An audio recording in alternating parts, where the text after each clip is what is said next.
Some of you have already been doing that, as we have some pictures to show you in a couple of moments. Hopefully, they should be on your screen now. Now, the first one is showing a van said to belong to the police being used to transport cows. The location of this picture, however, was not posted. Also in are pictures of protesting maritime workers in Apapa here in Lagos over alleged non-payment of salaries for 5 months by the Nigerian Ports Authority.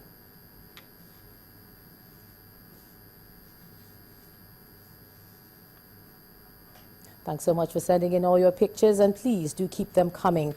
Now let's take another look at some politics. More support has poured in for President Goodluck Jonathan in his bid to return in 2015. At a forum in Lagos today, an elder statesman, Professor Modupe Olatubosun, says President Jonathan should not be held responsible for the insurgency in the northeast. And for the president's senior special assistant on public affairs, Doyin Okupe, President Jonathan remains the best candidate for the job.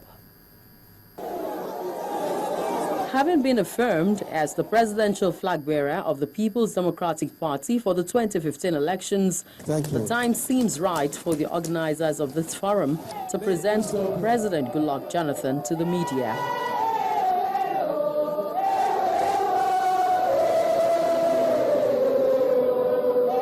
The event comes alive almost immediately as some party leaders and supporters of President Jonathan openly endorse his candidacy as the ideal choice for the 2015 elections. Turn by Turn Nigeria Limited, because we in the Southwest, we've had our time. Our brothers in the North have had their time. It is now time for the minority. Why would we shortchange them? All the South here, do you agree? Do you agree that your son must go back? All the other ethnic groups that are here, do you agree they should go back? Let us make sure that this resounding yes will be actualized by the 14th of February in 2015. And after the support for President Jonathan's 2015 presidential ambition comes the bashings on the All Progressives Congress APC on its delay in picking a running mate for its presidential candidate, General Muhammadu Buhari. The choice in this election is clear. It is crystal clear. It is either good luck or bad luck. We also know that when General Buhari lost the election in 2011, he made a very inciting statement saying that he will make the country ungovernable for Mr. President. This is consistent with most of what is happening in the country today. However, distinguished ladies and gentlemen, I wish to say it very clearly that despite all these challenges, the administration of President Dr. Goodluck Jonathan has made considerable achievements. The meeting ends with the organizers reading out an impressive scorecard for President Jonathan to the delight of some of the audience. All the ethnic groups that are here, do you agree they should go back?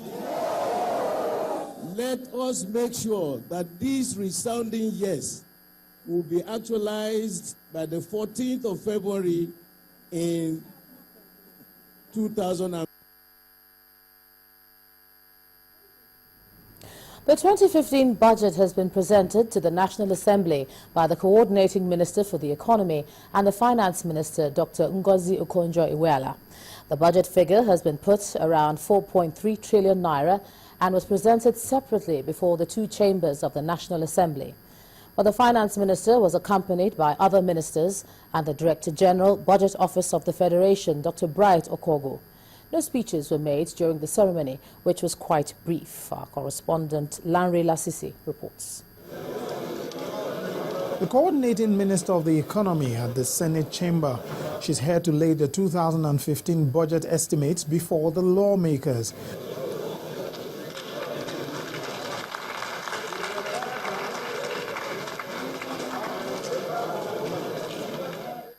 Having completed the brief ceremony, she made her way to the House of Representatives to repeat the ritual.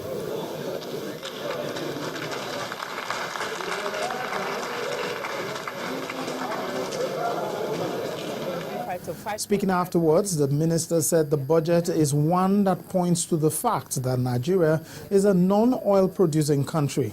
We have a budget expenditure of about 4.3 trillion, revenues of 3.6 trillion. We've tried to make up for the drop from $78 a barrel to 65 by raising non-oil revenues. Okay. This budget points to the fact that this country is a non-oil country, and I think we want Nigerians to begin to think of the country in that way. Some of the lawmakers who spoke with Channels Television are optimistic that the National Assembly can pass the budget before the 2015 general elections. The best we can get is that by Monday, copies become available. Monday will just be a few days to Christmas. So both the House and the Senate are going to adjourn for this period. But I think that as quickly as possible after the new year, the very first thing that the National Assembly would do would be to consider the budget and pass it. Because don't forget, elections too are very close. The first elections are 14th of February. So within the first 1 or 2 weeks in January, I expect that the National Assembly should be able to deal with this budget and pass it. It just means that we're going to do a lot of work dealing with the MTF concurrently, dealing with the budget, but I'm pretty sure that everybody appreciates the peculiarity of the present circumstances, and I think we will be able to deal with the situation with that consideration at the back of our mind. These are difficult times. Nigeria is involved in difficult times at the moment. Therefore, we have to improvise.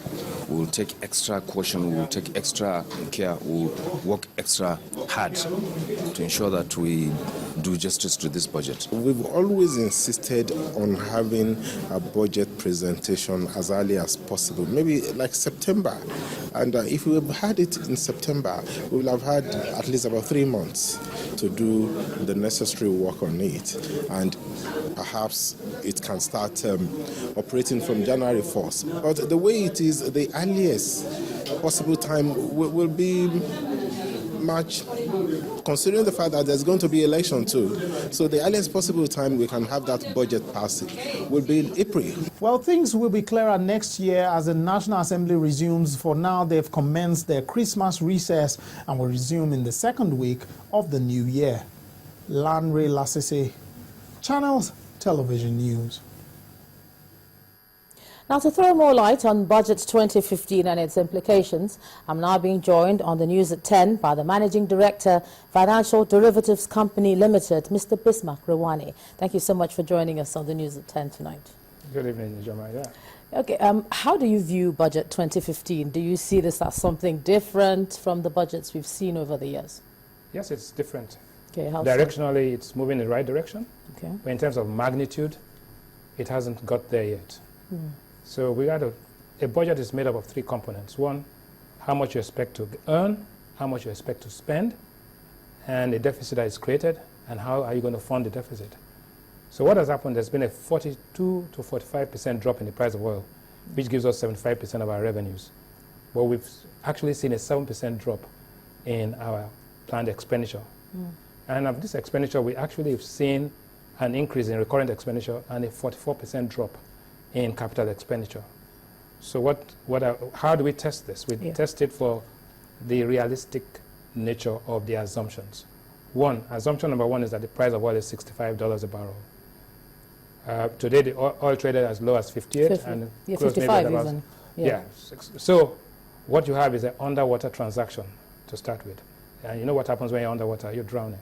But when you listen to what the finance minister was saying, even sometime last week, she had said that a lot of these things are provided for, no matter how it swings. You know, there are measures ready and waiting for whatever we see in terms of the dollar price and oil prices, etc. Are you as optimistic as she is that we're going to be okay?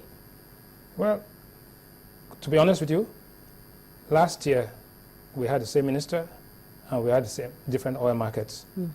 We had a projected budget benchmark price of about $78 a barrel, right? Yeah. And the spot price was $108, $40 above. If you use the same logic, why is it that today your benchmark price is $7, right, higher than the spot price. You plan, the benchmark should be a lower price so that there be savings that accrues into the excess crude account. You don't have a spot price that is higher, that is actually lower than your benchmark price. So I would say the truth is that the president did, in his letter to the Senate, said, yes, prices have come down from 78 to 73, the benchmark, and has gone down to 65, and we are willing to go lower depending on what the oil markets say. But I'm saying that you might as well, at the beginning, plan with a lower price, which is more realistic than actually planning with a higher price. But having said that, commodity prices are volatile. So we take the oil price. The other thing in this thing was the production, 2.27 million barrels a day. The reality is that if OPEC is to react to become the swing, to control and lead the oil markets, they will need to rein in production. If we rein in production, at present our quota is lower than the 2.2 million barrels. So we have a production challenge. But the production will actually push up prices. But price multiplied by output will give you a revenue. In all cases, our revenue is going to be much lower. Okay. The other thing is the exchange rate is 165. That is 12% away from the interbank market rate today. So the three basic assumptions of this budget is slightly optimistic, right? But again, things can move in any direction. But the reality is that you have to err on the side of caution and be more prudent so that if things you come up with a supplementary budget and increase your spending, rather than if things improve, you now cut back some more.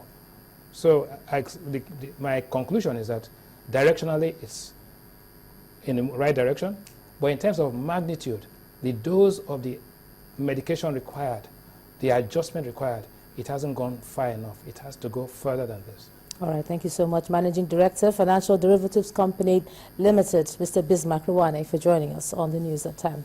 Thank you. Now, when the News at 10 returns, our community reports looks at post-election violence in Kaduna State. Do join us again.